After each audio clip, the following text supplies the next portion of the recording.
MP में mission 2023 को लेकर तैयारियों का सिलसिला रफ्तार पकड़ रहा है। जहां हाल ही में इंदौर आए केंद्रीय गृह मंत्री अमित शाह ने बीजेपी के दिग्गज नेताओं की बैठक लेकर खास दिशा निर्देश दिए हैं, जिसमें उन्होंने 15 दिनों के अंदर हर विधानसभा में चुनाव कार्यालय खोलने की भी बात कही है। अब इसी पर बात करने के लिए हमारे साथ जुड़े हैं बीजेपी नेता जेपी मूलचंदानी और कांग्रेस प्रवक्ता संतोष सिंह गौतम। देखिए, भारतीय जनता पार्टी का जो प्रत्येक कार्यकर्ता है वो जन सेवा के लिए सरकार की जनहितैषी योजनाओं को लेकर सदैव जनता के बीच में रहता है।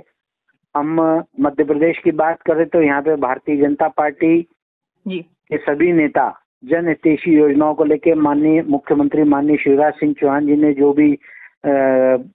लाडली बहना योजना हो या बुजुर्गों की तीर्थ दर्शन योजना हो, युवाओं को रोजगार की बात हो या महिला सशक्तिकरण की बात हो, सारी योजनाएं जिस प्रकार भारतीय जनता पार्टी ने जनता के लिए उपलब्ध कराई है, उन सब योजनाओं को लेकर हम जनता के बीच में जाएंगे। मध्य प्रदेश में जो भारतीय जनता पार्टी के नेतृत्व में विकास हुआ है उसको लेकर हम जनता के बीच जाएंगे और केंद्र सरकार में माननीय प्रधानमंत्री श्री मोदी जी के नेतृत्व में जिस प्रकार पूरे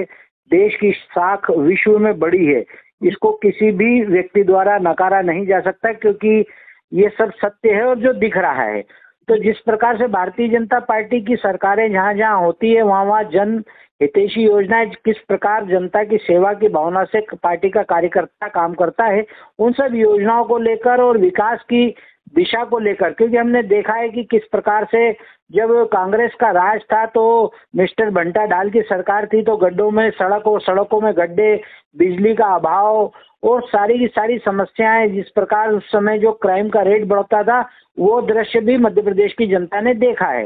और उसके बाद जो भारतीय जनता पार्टी का शासन रहा, जो हमको एक बीमारू राज्य मिला था, हमने एक विकसित और विकासशील प्रदेश इसको मध्य प्रदेश को बनाया है। भारतीय जनता पार्टी के नेताओं ने माननीय मुख्यमंत्री शिवराज सिंह चौहान जी के नेतृत्व में जो कार्य हुए हैं वो सब भी जनता के सामने है। उसको लेकर अब आगामी चुनाव में हम सब योजनाएं, हमारे विकास की बातें, हमने जो जनहितैषी योजनाएं और गरीबों के कल्याण के लिए काम करे हैं उसको लेकर हम जनता के बीच में जाने वाले हैं। आने वाला चुनाव में निश्चित रूप से मध्य प्रदेश की जनता भारतीय जनता पार्टी को आशीर्वाद देगी और प्रचंड बहुमत से विजयश्री का आशीर्वाद हमें मिलने जा रहा है। उसी को लेकर एक जो बैठकों की श्रृंखला रहती है और किस प्रकार का रोड मैप तैयार हो, उसको लेकर केंद्रीय गृह मंत्री माननीय अमित शाह जी ने कल सब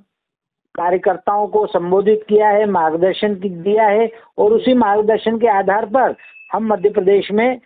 उसी राह पर चलकर हम जनता के बीच जाएंगे। और मुझे पूर्ण विश्वास है कि मध्य प्रदेश की जनता भारतीय जनता पार्टी को भारी बहुमत से, प्रचंड बहुमत से इस बार विजय श्री का आशीर्वाद देने वाली है। देखिए, इससे एक बात तो बिल्कुल स्पष्ट है कि भारतीय जनता पार्टी में आगामी चुनावों को लेकर घबराहट है। वो मध्य प्रदेश का चेहरा भी घोषित नहीं कर पा रहे हैं और साफ तौर पर केंद्रीय नेतृत्व ने अपने हाथों में चुनाव ले लिया है। इसका मतलब पूरी तरह से निराशा और घबराहट का वातावरण पूरे भारतीय जनता पार्टी में व्याप्त है। और अमित शाह ने जो ये निर्देश दिए हैं ये भी इस बात का सबूत है कि भारतीय जनता पार्टी की तैयारियां बिल्कुल नहीं चल रही हैं और उनके जो बूथ लेवल कार्यकर्ता थे वो सोए पड़े थे और अचानक अमित शाह को ये सब मुस्तैदी इसलिए दिखानी पड़ रही है कि वो समझ गए हैं कि आने वाले चुनावों का परिणाम क्या हो सकता है।